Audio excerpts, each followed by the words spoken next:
मी प्रेरणा बोरगे, आवाज महाराष्ट्रामध्ये आपले हार्दिक स्वागत.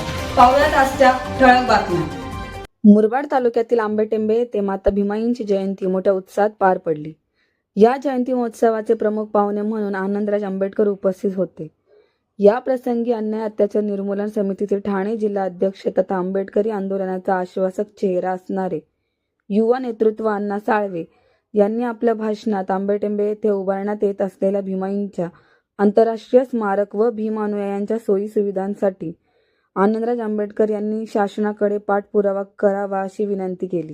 गेल्या अनेक वर्षापासून भीमाई भूमीमध्ये भाऊसाहेब रातांबे आणि गुरुनाथ पवार आणि यांची संपूर्ण टीम या ठिकाणी हा जयंतीचा कार्यक्रम साजरा करतात. फार मेहनत घेऊन हा कार्यक्रम ते नेहमीच यशस्वी करण्याचा प्रयत्न करतात. त्या कार्यक्रमासाठी आपले सर्वांचे आदरणीय नेतृत्व, ज्यांना आपण सर सेनापती म्हणतो, ते तुम्हा आम्हा सर्वांचे आधारस्तंभ माननीय आनंदराज आंबेडकर साहेब या ठिकाणी उपस्थित झालेले आहेत. त्यांना सुद्धा मी सविनय क्रांतिकारी जय भीम करतो. साहेब, गेल्या अनेक वर्षापासून या ठिकाणी या भीमाई भूमीमध्ये हे लोक चांगल्या पद्धतीमध्ये काम करतात. मात्र या ठिकाणी अनेक उणिवा आहेत. आपल्या माध्यमातून आपण जर त्या उणिवा शासनापर्यंत पोहोचवण्याचा प्रयत्न केला तर फार चांगलं होईल. भाऊसाहेबांनी सांगितलेलं आहे, त्यांनी सूचना मागाशी मांडल्या की या ठिकाणी मेडिकल कॉलेज झालं पाहिजे, चांगल्या पद्धतीमध्ये शाळा उभारली पाहिजे. या ठिकाणी आता छोटे मोठे कामं सुरू आहेत. भविष्यामध्ये या ठिकाणी मोठ्या प्रमाणामध्ये या ठिकाणी भीमाई स्मारक होणार आहे. संपूर्ण महाराष्ट्रातून देशातून या ठिकाणी जनता उपस्थित राहणार आहे.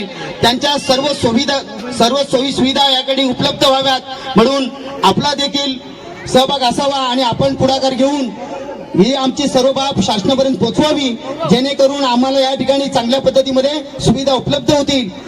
अतिशय चांगल्या पद्धतीमध्ये या ठिकाणी ही टीम काम करते. गेल्या अनेक वर्षापासून चांगल्या पद्धतीमध्ये काम करत असल्यामुळे आज या ठिकाणी आपण पाहतोय की या ठिकाणी फार मोठ्या प्रमाणात महाराष्ट्रातून तमाम या ठिकाणी जनता आलेली आहे. मी या ठिकाणी अधिक वेळ घेणार नाही.